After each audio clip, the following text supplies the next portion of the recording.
안녕하십니까, 미정원사입니다. 네, 오늘은 지난 시간에 이어서 신명기 19장을 이어가도록 하겠습니다. 신명기 19장부터는 제가 이제 신명기 12장부터가 신명기 법전인데 10계명을 바탕으로 해서 세세한 율법과 규례를 이렇게 주신 장인데 그 신명기 법전이 종교적 규례로 시작해서 정치적 규례를 다루고 이제 이어서 19장부터 26장까지 그 많은 부분은 가정과 사회에서 지켜야 할 규례들에 대해서 아무래도 이스라엘 백성들이 이제 나라를 이루고 살 때 실제 삶의 현장에서 일어나는 문제들이 많을 거 아니에요. 그래서 그것과 상관된 규례들을 알려주시는 그런 장이라고 하겠습니다. 제일 먼저 그 사회적 규례를 말씀하실 때 그 도피성에 관한 이야기로 시작을 하세요. 도피성에 관한 거는 벌써 몇 번 이렇게 반복해서 얘기하셨고 나중에 이제 또 여호수아에서 실제로 도피성을 정할 때 또 한 번 언급이 되거든요. 그만큼 반복하는 것은 그만큼 이제 중요하다는 그 의미일 텐데 하나님께서 이스라엘 이라는 하나님의 모델 나라에서 사람의 생명을 해하는 일이 생길 때 그것은 그 목숨은 목숨으로 갚으라고 했지만 불의의 그 부지 중에 생긴 그런 그 사고일 때는 어떻게 그것을 대처하는지를 더 자세하게 알려주고 계시는 그런 장입니다. 그러니까 우리도 지금 사회에서 가장 큰 죄를 그 살인죄로 우리가 생각하잖아요. 그것처럼 그 생명에 관한 규례를 먼저 알려주시고 그 다음에 그 약탈, 남의 것을 강제로 빼앗는 자에 대한 그런 또 규례를 이어서 말씀해주고 계십니다. 가정 및 사회 규례에서 제일 먼저 도피성의 규례에 대해서 말씀해주고 계시는데요. 가나안 땅에 들어가서 새롭게 만들어질 도피성에 대한 그런 규례이죠. 그 도피성에 대한 거는 그 앞서 민수기 35장에서 제일 먼저 언급이 됐었어요. 그래서 그 가나안 요단강 동쪽 이쪽을 점령할 때 이미 그 모세에 의해서 그 세 군데가 그 도피성으로 지정이 되고 그 의미에 대해서 말씀해 주셨는데 지금 신명기 19장에서 좀 더 자세하게 도피성에 대한 이야기를 하시면서 저 땅에 들어가면 요단강 동쪽에도 나머지 세 군데의 도피성을 만들어라 라고 명령하시는 그런 부분이죠. 그래서 실제로 여호수아 시대에 넘어가서 그 가나안 땅을 정복하고 도피성을 지정하는 그런 과정에서 다시 한번 도피성에 대해서 언급되는 것을 볼 수 있습니다. 신명기 19장에서는 그 요단강 동편에서 이미 도피성 세 군데는 정해졌으니까 가나안 땅에 들어가면 도피성 세 곳을 나머지 6군데에서 세 곳을 지정하고 길을 닦아서 살인자를 도피하게 하라고 말씀하고 계세요. 그러니까 그 도피성이 이렇게 어느 곳에서 살인이 일어나더라도 하룻길 안에 이렇게 달려갈 수 있는 그런 지점에 도피성을 정하라고 했는데 막 가는 길이 막 숲이 우거지고 그러면 피할 수 있는 길이 막히게 되잖아요. 그러니까 항상 절기를 앞두고 도피성으로 가는 길을 이렇게 정리하고 해서 그것을 이렇게 잘 활용할 수 있도록 하라고 지금 말씀하고 계십니다. 하나님께서 너희에게 주시기로 한 땅, 거기에 살고 있는 그 원주민을 가나안 원주민을 너희 하나님이 멸망시키고 그들을 쫓아내서 그 성읍과 집에서 살게 될 때에 너희에게 주신 땅에서 성읍 셋을 따로 구별해서 도피성으로 삼아라 하고 다시 한번 이렇게 언급하고 계시는 거죠. 그러면서 신명기 19장의 4절과 5절은 어떤 사람이 그 도피성으로 피해서 살 수 있는지를 설명하고 계세요. 앞서서 하나님의 율법을 이야기할 때 살인한 사람은 그 사람의 목숨으로 동해보복법에 의해서 반드시 그 살인자도 죽이라고 그렇게 명령하셨거든요. 그런데 어떤 경우에 그 살인자를 이 도피성으로 피할 수 있게 하는지에 대해서 말씀하고 계시는 거죠. 당시에는 살인이 일어나면 그 피해 보복자라고 해서요, 그 가문에 가장 가까운 사람을, 즉 요즘처럼 이렇게 뭐 입법, 사법 이런 것이 이렇게 제도가 완비되어 있지 않았기 때문에 그 가문에서 가장 가까운 사람을 그 피해 보복자로 세워서 그 살인자를 죽이도록, 그것이 하나의 의무이자 권리이기도 했거든요. 그렇게 정해놓고 있었는데 고의적으로 사람을 죽인 것이 아니고 부지 중에 살인한 경우에, 그러니까 뭐 예를 들어서 그러니까 실수로 평소에 그 이웃을 미워하는 그 일이 없는 사람이 실수로 죽였을 때, 민수기에서도 뭐 이렇게 보이지 않는 데서 이렇게 돌을 던져서 그 사람이 이렇게 맞아서 죽은 경우라든가 그런 경우를 얘기하는데, 신명기에서도 이렇게 고의적이 아니고 이렇게 나무를 베다가 실수로 도끼날이 이렇게 빠져서 죽이는 경우, 뭐 이런 경우, 이런 부지 중에 사람을 죽이게 되는 경우에는 그때도 피해 보복자가 세워지거든요. 일단 사람의 목숨이 뭘 해한 거니까요. 그런데 그럴 때 그 부지 중에 살인한 사람은 빨리 달려서 도피성으로 갈 수 있다는 거예요. 그래서 그 도피성으로 가면 그 성문 앞에 이제 성읍의 장로들이 있잖아요. 근데 성읍의 장로들 앞에서 자기가 어떻게 실수로 사람을 죽이게 됐는지 그것에 대해서 이제 설명을 하는 거죠. 그러면 이 성읍의 장로들이 이거는 부지 중에 일어난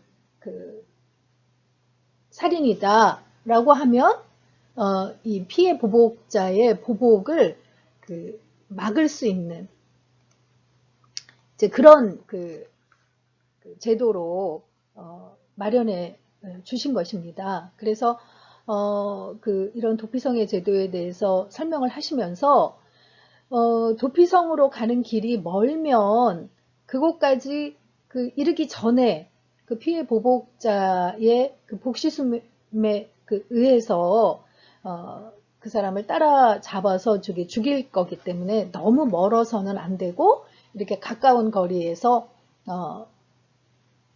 도달할 수 있는 그런 곳에 도피성을 지정하라고 말씀을 하시는 거죠. 그리고 이제 8절부터 10절에 다시 한번 도피성이 필요한 이유를 얘기를 하고 있는데, 요단강 동쪽의 세 성읍 말고 서쪽에서도 다른 세 성읍을 구별해야 하는데, 하나님이 너희에게 유산으로 주신 땅에서 죄 없는 사람이 살인죄를 지고 죽는 일이 없도록 하기 위해서 도피성을 지정을 하셨다는 거예요. 이 도피성 제도는 당시에 다른 어떤 나라에도 없는 그런 제도예요. 다른 나라들에서도 이런 피해 보복자를 세워서 이렇게 보복하는 것이 이제 허락되었었는데, 예를 들어 이렇게 부지 중에 살인한 자도 피해 보복자가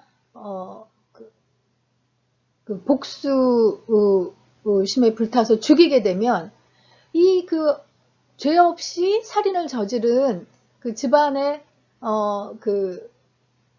또 가까운 가족들은 또 얼마나 억울하고 복수심에 또 불타겠어요. 그럼 또다시 피해 보복이 일어나는 그런 끊임없는 그런 피해 피 흘림이 되풀이되는 그런 일들을 막기 위해서 하나님께서 이런 제도를 허락하셨다고 설명하고 계십니다. 그래서 이렇게 죄 없는 자의 도피성의 규례에 대해서 얘기하면서 11절부터는 고의로 사람을 죽였을 때 이렇게 부지중에 죽인 경우 말고 계획적으로 사람을 죽였을 경우에는 그 성읍의 장로들이 사람을 보내서 거기서 붙잡아다가 복수자의 피해 보복자의 손에 넘겨주어서 죽이게 해야 된다고. 그럴 때는 동정을 베풀어서는 안 된다고. 이스라엘 안에서 하나님의 그 모델 나라 안에서 죄 없는 사람이 죽임을 당하는 일이 없어야지만 그 땅이 깨끗하게 그 하나님의 복을 받게 될 것이라고 이야기하고 계시는 거죠. 그 다음에 이어서는 그 공의로우신 그 하나님의 성품을 나타내는 몇 가지 규례에 대해서 얘기를 하고 계십니다. 그 남의 재산을 약탈하지 말라는 그런 명령이에요. 그래서 이웃의 경계표를 변경하지 말라라고 했는데, 경계표라는 게 오늘처럼 이렇게 오늘날처럼 등기 제도가 없을 때 그 논이나 밭이나 이렇게 집의 그 땅들을 표시하는 그 글을 새겨놓은 돌이에요. 그런데 이것을 옮긴다는 거는, 예를 들어 여기까지가 우리 땅인데 이 돌을 이만큼 옮기면 그 땅이 이만큼 더 우리게 되는 거잖아요. 그러니까 그런 식으로 사기를 하거나 강탈 행위를 하지 말라고 그렇게 이야기하고 계십니다. 나중에 우리가 이제 이스라엘이 북이스라엘과 남유다로 나뉠 때 북이스라엘에서 가장 악명 높은 왕을 아합이라고 하는데, 이 아합 왕이 나봇이라는 사람의 포도원을 함부로 빼앗을 수 없었던 것이 바로 이 하나님의 말씀 때문이에요. 남의 토지를 조상으로부터 대대로 물려온 것을 각 지파별로 하나님께서 주신 땅을 조상 대대로 지키는 것이 하나님의 뜻인데, 십계명에도 그래서 내 이웃의 소유를 탐내지 말라고 했잖아요. 그런데 이런 경계표를 세운 것을 옮기거나 없애서 남의 것을 강탈하지 말라고 여기서 분명하게 말씀하고 계신 거죠. 그리고 이제 끝부분에는 재판할 때의 증인에 관련된 규례를 얘기하고 계세요. 죄를 판결할 때는 물론 재판관이 이렇게 공의롭게 하나님의 뜻에 의해서 판결해야 되지만, 충분한 증인이나 증거를 가지고 판결을 하라는 거죠. 어떤 잘못이나 범죄라도 한 사람만의 증언만으로는 판정할 수 없고 반드시 두세 사람의 증언이 있어야지만 그것을 확정하고 판결할 수 있다고 말씀하고 계십니다. 혹여라도 위증을 한 경우에는 그 상대에게 내리려고 했던 벌을 그 위증자에게 그대로 받게 하라고. 그러니까 그만큼 위증의 죄를 크게 보신 거죠. 이렇게 말씀하고 계십니다. 그러니까 역시 이것도 하나님께서 사회적인 약자를 보호하기 위해서 만드신 그런 법이라고 할 수 있죠. 그러니까 죄는 개인적인 차원에서는 관용하고 용서를 베풀 것을 강조하시지만, 사회적인 입장에서는 엄격히 집행할 것을 명령하고 계신 것을 볼 수 있습니다. 이 19장에서의 묵상 포인트는 현재 오늘날 우리에게 도피성은 어디인가요? 하는 질문인데요. 답이 너무 분명하죠.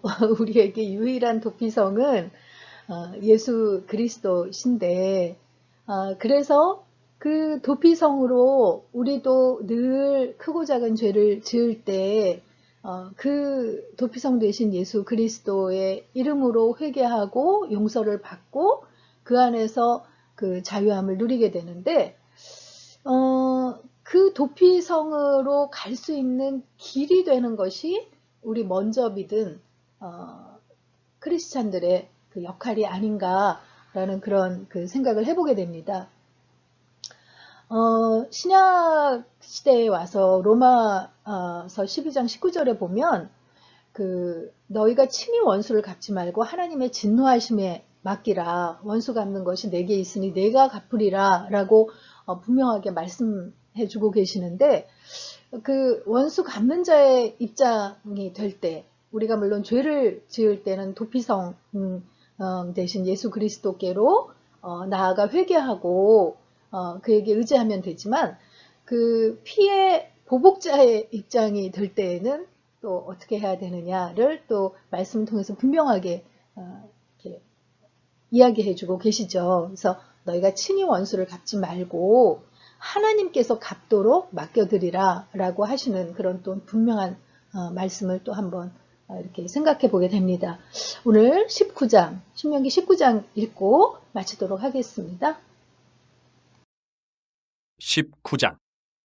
내 하나님 여호와께서 이 여러 민족을 멸절하시고 내 하나님 여호와께서 그 땅을 내게 주심으로 내가 그것을 받고 그들의 성읍과 가옥에 거주할 때에 내 하나님 여호와께서 내게 기업으로 주신 땅 가운데서 새 성읍을 너를 위하여 구별하고 내 하나님 여호와께서 내게 기업으로 주시는 땅 전체를 세 구역으로 나누어 길을 닦고 모든 살인자를 그 성읍으로 도피하게 하라.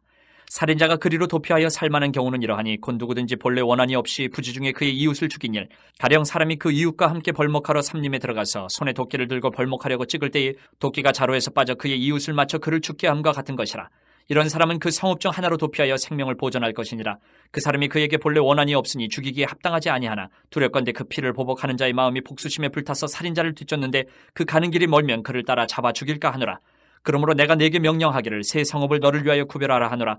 내 하나님 여호와께서 내 조상들에게 맹세하신 대로 내 지경을 넓혀 내 조상들에게 주리라고 말씀하신 땅을 다 내게 주실 때, 또 너희가 오늘 내가 너희에게 명하는 이 모든 명령을 지켜 행하여 내 하나님 여호와를 사랑하고 항상 그의 길로 행할 때에는 이 셋 외에 새 성읍을 더하여 내 하나님 여호와께서 내게 기업으로 주시는 땅에서 무죄한 피를 흘리지 말라. 이같이 하면 그의 피가 내게로 돌아가지 아니하리라. 그러나 만일 어떤 사람이 그의 이웃을 미워하여 엎드려 그를 기다리다가 일어나 상처를 입혀 죽게 하고 이 한 성읍으로 도피하면 그 본 성읍 장로들이 사람을 보내어 그를 거기서 잡아다가 보복자의 손에 넘겨 죽이게 할 것이라. 내 눈이 그를 긍휼히 여기지 말고 무죄한 피를 흘린 죄를 이스라엘에서 제하라. 그리하면 내게 복이 있으리라. 내 하나님 여호와께서 내게 주어 차지하게 하시는 땅, 곧 내 소유가 된 기업의 땅에서 조상이 정한 내 이웃의 경계표를 옮기지 말지니라. 사람의 모든 악에 관하여 또한 모든 죄에 관하여는 한 증인으로만 정할 것이 아니요 두 증인의 입으로나 또는 세 증인의 입으로 그 사건을 확정할 것이며, 만일 위증하는 자가 있어 어떤 사람이 악을 행하였다고 말하면 그 논쟁하는 쌍방이 같이 하나님 앞에 나아가 그 당시에 제사장과 재판장 앞에 설 것이요 재판장은 자세히 조사하여 그 증인이 거짓 증거하여 그 형제를 거짓으로 모함한 것이 판명되면 그가 그의 형제에게 행하려고 꾀한 그대로 그에게 행하여 너희 중에서 악을 제하라. 그리하면 그 남은 자들이 듣고 두려워하여 다시는 그런 악을 너희 중에서 행하지 아니하리라. 내 눈이 긍휼히 여기지 말라. 생명에는 생명으로 눈에는 눈으로 이에는 이로 손에는 손으로 발에는 발로이니라.